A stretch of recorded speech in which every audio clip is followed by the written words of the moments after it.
I started a petition. I know it's a small gesture towards change, but every small gesture, every small step, every little thing that we do is a move towards change. Everything we do today impacts our future. Doesn't matter how big or small it may be.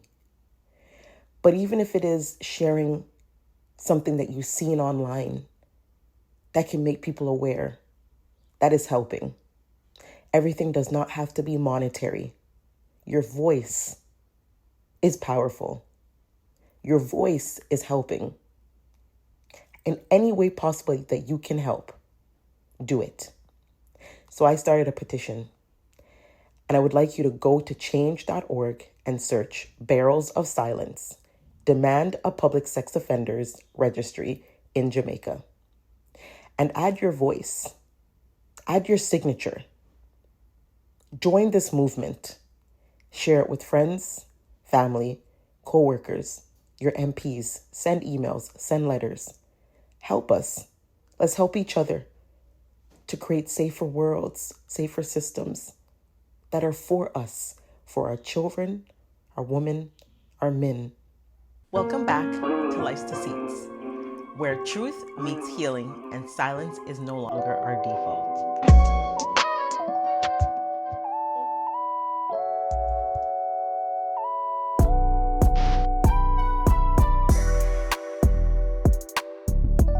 Welcome back, guys. I hope that you guys are having an amazing day, week, afternoon, morning, wherever you are in the world. Welcome, welcome, welcome. I'm your host, Jen Simpson. If you are returning from last week, thank you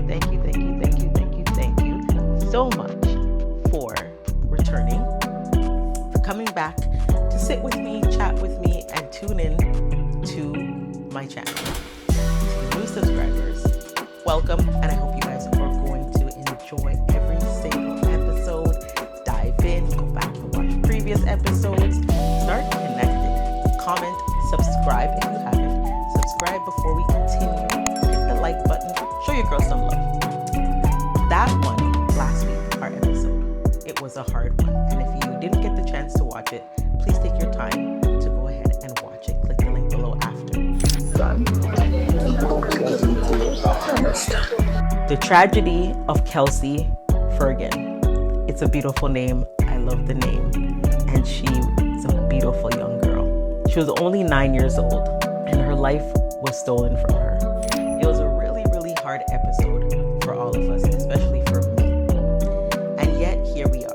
Which means you're ready for the next layer of truth. You are ready to tune in with your girl. Guys, my hair, it needs a cut.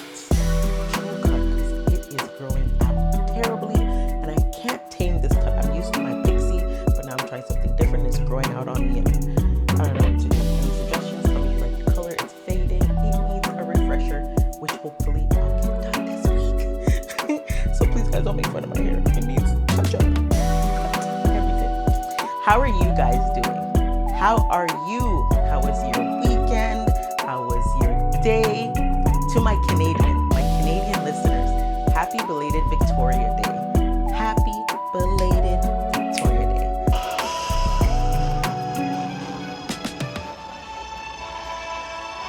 Here. We are very happy, we are enjoying the day. This Victoria Day brings us hope as Canadians, as people who are in Canada. We feel so much good and excited. We love the day. The weather has been so good, has been so sunny, it was so warm. And you see, everyone is happy. The vibe is too much, the vibe is high. And you know, we are having everyone on board. We are having even our brothers, our sisters, everyone is on board. I know it was a long weekend for us, and I hope you guys are refreshed. I hope you had a relaxing one. I hope you enjoyed your long weekend, soaked in some of the sun that we are finally getting in Canada, because it's been a cold couple of weeks, months, although we're in May. Still cold? Yeah. Guys, my family and I visited Baltimore, Maryland, Baltimore for the very first time. I've never been, but I've always been dying to visit Baltimore. It was my first time, my son's first time, my daughter's first time, partner's first time. We went out there for my son's basketball tournament. And The weather was beautiful. Nothing compared to what we have over here. It's still chilly. We still got to throw on our little windbreakers, our jackets, whatever it is. And let me tell you, the weekend for me was great, and I hope that you guys had a great weekend. But let me tell you a little bit about my weekend. My weekend, it was great. It was such a beautiful experience to get out of Canada again, and just soaking up some new environment, fresh air, interact with new people. And the weather, that was a bonus for me. Not just because I got to cheer on the boys this weekend. That was the best part for me. Getting to cheer on the boys at the basketball game, cheer on my son, but because I had the chance to support and extend love to all the other boys who played. For me, being able to support children, even if it's just being present, being a voice for them, it means a whole lot to me. I may not know it all. I may not be an expert when it comes to raising kids, and I don't think any of us are, but we learn. We learn along the way, and we bounce ideas and information and opinions and things off of each other. And we learn through children, through watching them, through giving them knowledge, through their experience. We learn so much from them, and it feels good to be able to really soak up with them and learn along the way. Like for me, parenting, I've learned a lot through, especially my daughter and my son, because having a teenager, I never knew it was going to be this hard. There's something sacred about being present for children, just showing up, encouraging them, letting them know that they matter, letting them know that we care, letting them know that we are active and we are here and we are not going to leave their side no matter what's happening with them. It means the whole world to me. Like literally, like it's like buy me a car, that doesn't shake me. But supporting kids, being there for them and allowing them to see my face and hear my voice, it means the world to me, because to be able to do that in a way or any way I can, it gives me light. It gives me hope that, other people are out there still doing the same things that we used to do for kids. It takes a village, literally a village of people that say, I'm going to support a child. I'm going to help raise them on their journey in any way I can. So supporting a child plants a seed. We may never be able to see it fully bloom. Maybe we may not, live beyond that time or whatever, or we may not be present, but to be able to plant a seed, and trust me, it makes a difference to be able to plant that seed in them, that seed of hope, that seed of love, that seed of, you're not doing it by yourself. You are here and you're going to be supporting them and helping them on their journey throughout the entire season of their life, whatever season they're in. And soon, yes, me, your girl, will be asking you guys for help in supporting a foundation that will change young lives. So please stay tuned for that, because I'm really going to be counting on you guys, just asking you guys for any support. It doesn't have to be monetary. Support does not have to be monetary. Support can be just giving your time. Support can be your voice. Support could be you resharing something. Support could be you calling on somebody that you know has a resource that could help a child, that could help them university, college, trade school, starting a business, whatever it is. That's all that support is. Support is not just throwing money. So welcome, guys. Today's episode is deeply personal to me. It's close to my heart. It's one so personal that sometimes when I think about it, I smile and I want to cry at the same time. It's truly about me. It's about the silence I was forced to carry. And I was forced to carry that silence for years, even after growing out of childhood. I carried it forever with me, and I didn't know how to break free from it. It's about what happened to me when I was a child. The trauma and shame that I was covered in. I was covered with shame and trauma from the time I was 12 all the way throughout my mid-20s. Instead of compassion, I did not get compassion at all. I needed that compassion. I searched for the compassion in different areas in my life. And it's about what I've done and what we must do to change this broken system. And it's not just a broken system that's out there, but also a broken system in our homes. We have systems and things in place in our homes that are just not functioning well. It's not right. And it's because that's what was transferred onto us. So we naturally transfer the way that we are raised, that system, we download it back into our own family. I was molested by somebody who was supposed to protect me, somebody who I thought loved me, somebody who I thought was my role model, my uncle. I was just a child. I was told, I spoke up, I told, and I spoke up. But when I finally did, instead of being embraced and believed and protected, I was shamed. I was torn to pieces for hours. They pulled apart my story. They pointed fingers. And I was taken back to the police station and told to tell a lie. My stepfather brought me to the police station to report my story because he was the only one that believed in me, that believed my story, that knew it was true. He brought me to the police station. I made a statement. And then my family brought me back. My mother brought me back to tell the police that I was lying. My story wasn't true. I had to say I was lying, that I misunderstood, that my uncle didn't do it. My uncle didn't do what I said he did. I was taken back. And, funny enough, the police knew in their hearts, the two police officers knew in their heart that the initial story that I gave was true, but they couldn't do anything about it because I was a minor. And I had a legal guardian, my parents, my mother. I had to say that my uncle did not do the things that I said he did. And I chose to go along with it, although I knew my stepdad was there. Because protecting my family, protecting the family name mattered more than protecting me, myself, than protecting the little girl that was broken, that was hurt, that was disappointed, that was seeking love. Protecting my family name meant a lot more to me because the shame of what happened to me was too heavy for the adults in my life, my aunts, my uncles, my great aunts, my great uncles, my grandma who raised me, my mother. It was too heavy for them. It was too heavy for those who should have carried it with me, not pushed it back, push it all the way back onto me to carry on my shoulders. They gave it all back to me to carry. And they tell us when we grow up, when we were children, they tell us, communicate, talk to them, tell them the truth. Don't keep anything a secret. What hurts even more, and what hurt even more at that moment in my life, was my mother being angry with me. I was hoping in my heart that mom was going to hug me, console me, the hug I've wanted for so long, that she was going to give it to me. I didn't expect her to be angry at me. I expected her to be angry at the man who touched me, her child, her only daughter, the daughter that she dressed just like her, like I was her twin. But instead she was angry with me for telling the truth. She was angry with me.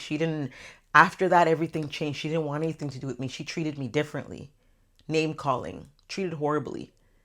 But let me tell you, that took years for me. It took decades for me to even begin to find peace on the inside, because there was so much turmoil there, so much hurt, so much anger, so much questions that I didn't get answered. It took me decades to find healing. It took me decades to love my mom for not knowing how to do and be better for me. It took me decades to love her without my heart walking on eggshells, because for years, talking to my mom just felt cringy. Saying I love you, that was something I couldn't do. It was something that even if I said it, it felt gross. Like, it felt like I was doing something wrong. You ever do something wrong that you know is wrong, and then after the fact you feel guilty? You feel like an inside feeling that makes you feel icky. It's a weird way to describe how saying I love you to my mom felt. I was afraid of hurting her. I learned to enforce boundaries. Finally, I finally learned how to have boundaries and put them up, and not be afraid of them being hurt or mad with me. Because when your pain is silenced and your truth rejected, it fractures your sense of self. And my sense of self was fractured when I felt that rejection from my mom. And I had to learn to heal deep inside the roots in order to set healthy boundaries with family that I allowed for so many years to get away with things that they did to me.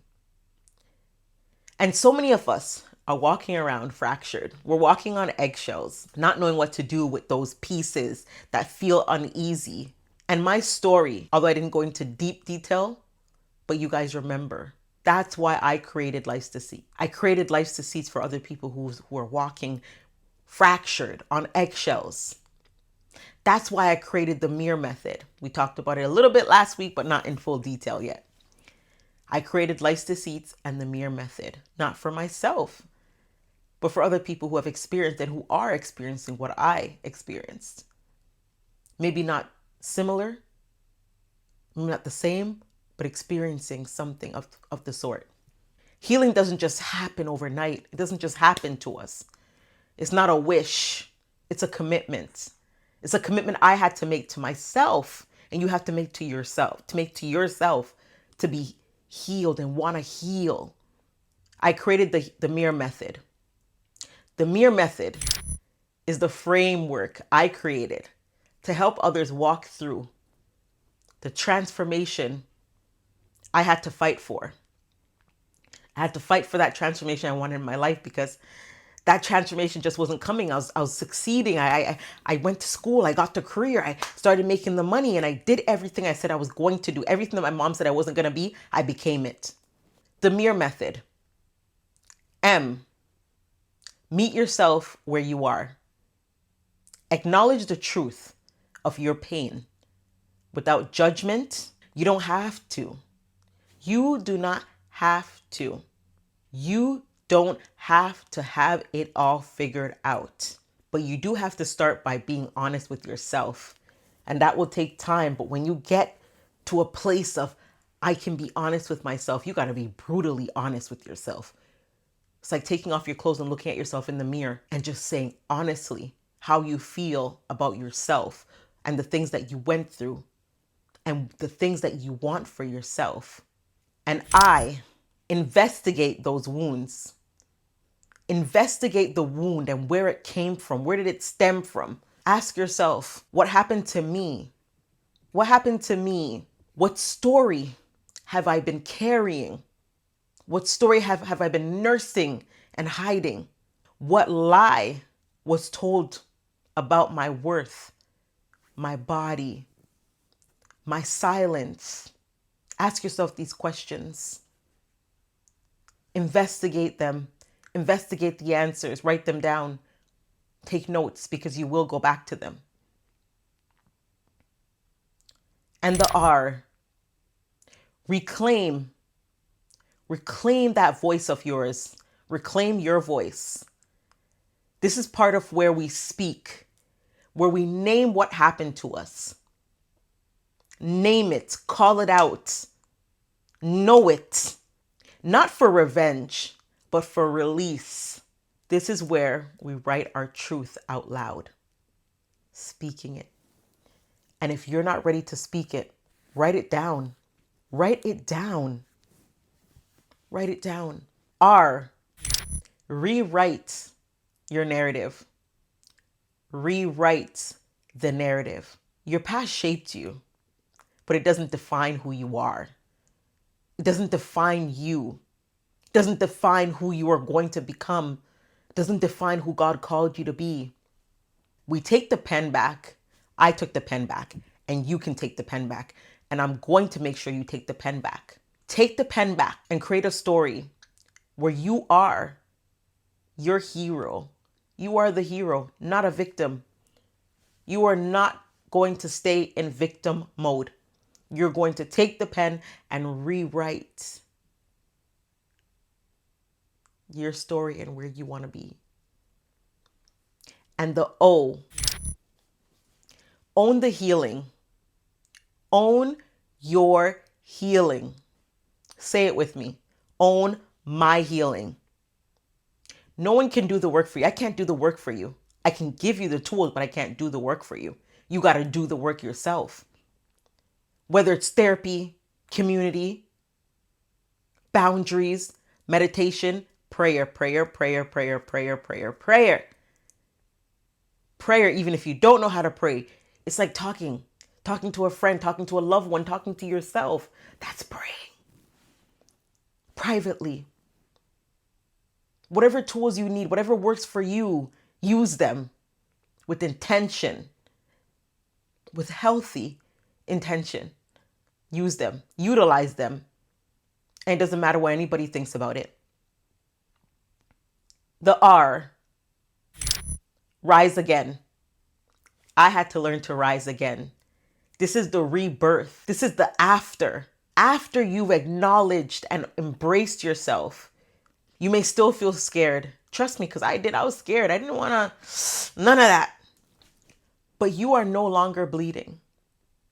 You are no longer wounded. You are no longer sitting in shame and silence. You rise. You allow yourself to rise. You allow yourself to stand. You allow yourself to straighten your back. Not because the pain is gone, but because you decided to live differently, live freely, live as you. I decided to live as Janelle. My real name, full name is Janelle Simpson.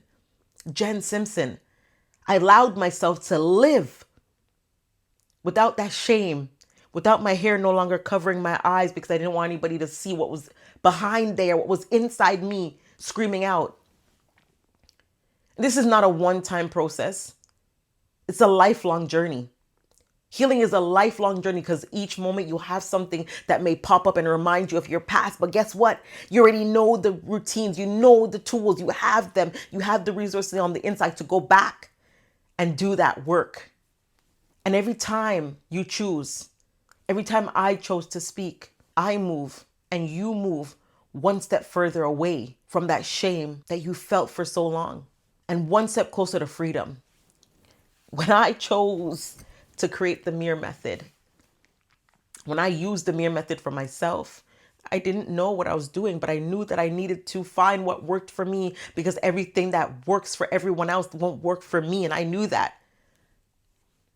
Personal healing is powerful, is a power that no one can take away from you, but we can't stop there. Because when we get that power and we heal, we can't stop there and just say, well, I did it. I'm done. It's just me. It's about everybody else.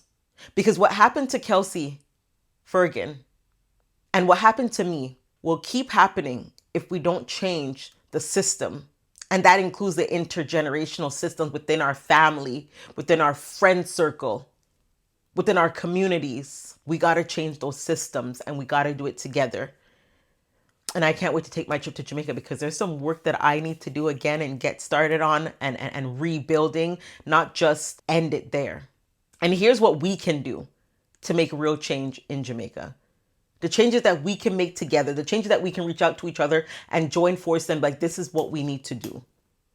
This is what we can do. And the first thing that I say that we should do and we should fight for and petition for is demand a public sex offenders registry. We need to demand it. We need to fight for it and we need to enforce it to happen. It must be accessible, transparent, updated frequently so we know what's going on. The public has the right to know if a convicted predator is living next door to them or teaching at local schools because listen, it happens. It happens where they're teaching at local schools because sometimes things get slipped through the cracks. And I know that schools are supposed to have criminal record checks, figure out what they did. But sometimes it doesn't get reported. They never got arrested for it. So the schools aren't aware. The communities aren't aware. But if you know that this person's done something, we got to find ways to protect our children and community. And women and men, we must pressure our MPs, sign petitions, show up. Where they're having meetings, we got to go back to showing up and protesting and chanting and screaming and standing out there until they listen to us. Create a national abuse prevention curriculum. How do we change this in the system so children are more aware and how to prevent and how to protect themselves? We got to build these curriculums so they know how to protect themselves. And trigger words. Children need age-appropriate education about body safety, consent, and how to report abuse and how to protect themselves from abuse and how to be able to say things and not feel like they're going to be ashamed for it or they're going to be judged, or how to take down notes to show and tell somebody this is what happened on this date. What time, where, how. Every school from the hills of Portland to the streets of Kingston needs this. And we need to be the ones to stand behind it. We need to be the ones to push it. We need to be the ones to say enough's enough. Enough is enough. And we're going to start it first. We need protect whistleblowers and victims. We need people that are willing to blow the whistle and say, this is what I know, and I have proof and evidence. Too many children are silenced by the fear of not being believed. And we got to have people who believe these kids. Investigate with them, listen to them, ask questions. How was your drive home with the taxi man? Was there anything that happened unusual? Tell me about it. Let them talk. Don't interject. Let them talk. We need safe, anonymous reporting systems. That maybe if you don't want to share your name, you can anonymously drop a card off, drop a note off, call somewhere, leave a message. And families need resources, not shame. When abuse is reported, we need to be able to reach out to somebody who can support these families and children and lead them to their own healing journey and healing mechanisms. Holding religious and community institutions accountable. We got to start holding them accountable. Not more hiding predators in churches, clubs, or political offices. We got to dismantle. We got to hit them. We got to hit these systems and dismantle them. Because if you cover for them, you're complicit to it. Full stop, period. There's nothing. You are if you know of something and you're not willing to share it with the community or share it with somebody, you are just as bad as that person. And this is why I created Life's Deceits. This is why Life's Deceit is here. We're not here to sugarcoat. I'm not here to sugarcoat at all because, when I wrote my book, Commitment to a Deceitful Liar, that was hard for me. I wanted to sugarcoat everything until God said, no, write it the way that you want people to read it. I want people to receive it because we are here to expose, to release, to reclaim, because it is necessary. I want to say something to the little girl inside me that sometimes still questions things. You're right to speak up. You're right to want protection. What happened to you should have never happened. What happened to you should have never happened. You deserved protection. And I'm proud of you for not knowing what was going to come next, but for wanting more for yourself and other children. And to the adult I am now, I am this adult that's never sat with myself and told myself how proud I am of myself. Because from childhood, I was afraid to say it because I never heard it. But to the adult I am now and the woman I am now, I forgive you for surviving in silence for so long. But silence is no longer your home. You are a voice, not just for yourself and your children and generations, but you are a voice to many people. And I'm proud of you for creating this platform, Life's Deceit and the Mere Method, for others to know that silence is not their story. Silence is not their calling. Guys, please join our movement, join our community. Go to our Facebook group, The Mere Method Community. Our community, The Mere Method Circle, where we heal together. We dive into topics, we communicate freely, and it's a safe space with no judgment whatsoever. It won't be tolerated. Share this episode with your family, your community, your churches, your MP. Write letters to your representatives. Start writing those letters and don't stop writing them until they get filled. Don't stop calling. Don't stop sending emails until they get so frustrated.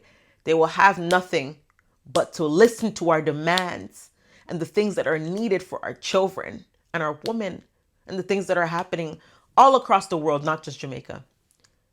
Demand the public registry. Let's start it together. I'm going to be sending emails. I'm going to be sending letters. I'm going to be connecting with people that can help me get to that level. Support survivors. Believe them. Listen to them. Don't minimize. Don't silence. Don't teach them to lock away in silence. Allow them to feel safe. Give them a safe space. Start healing. Use the Mere Method. Go through the steps. Take your time, but don't stop there. When you heal, do not stop there. Don't stop it yourself. Keep going because somebody else needs you. to be a voice, to be a lantern, to be a post, to be a person that stands in the gap to help them heal, help them to teach their kids how to heal, help them to teach somebody in their life who's going through the same thing, who've experienced something, to heal.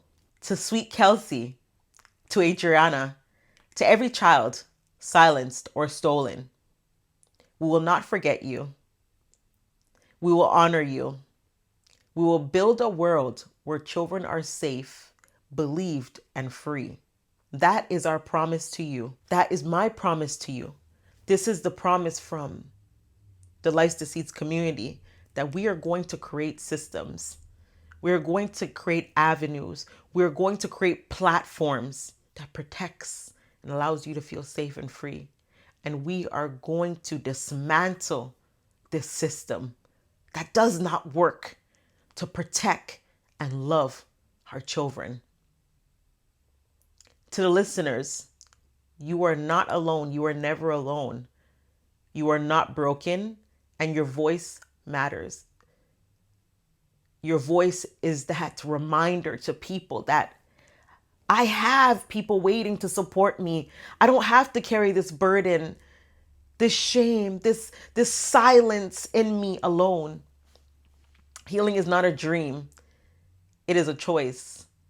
So let's rise together. Let's support each other.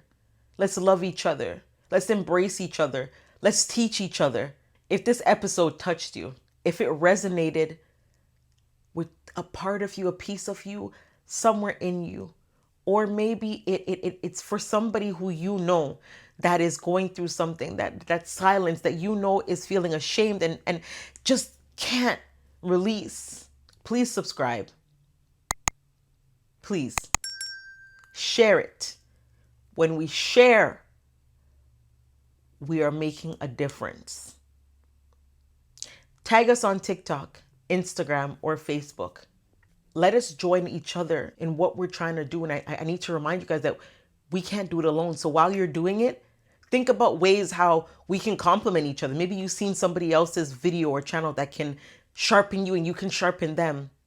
Let your voice be a part of our revolution.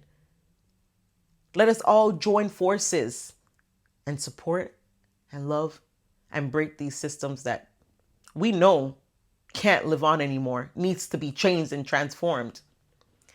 Until next time, stay rooted in truth, stay open to heal, and never, ever, ever, ever, ever stay in silence. And if you are in silent right now, that is temporary. It's not going to be forever. That is just temporary right now until you figure out how you can open up and how you can just release what's on the inside of you, because it needs to be released. Your voice is powerful and it's healing. It is not just healing for yourself, but it's healing for somebody who is going through life alone. Thank you for tuning in with me, your girl, Jen Simpson. Please don't forget to subscribe. Subscribe below. You see this button right here? Right? Where is it? Here or here? Wherever it is, click on it. Hit like, leave a comment. Don't forget to subscribe. Don't forget to join our Mere Method circle on Facebook. Follow me on TikTok, Life's Deceits Pod, or my personal page, Life_Deceit. And find me, Jen Simpson, on Facebook. Until next time, guys, continue to extend love, be love, embrace, share, connect. With love, always, always, always, I love you guys. I'm Jen Simpson.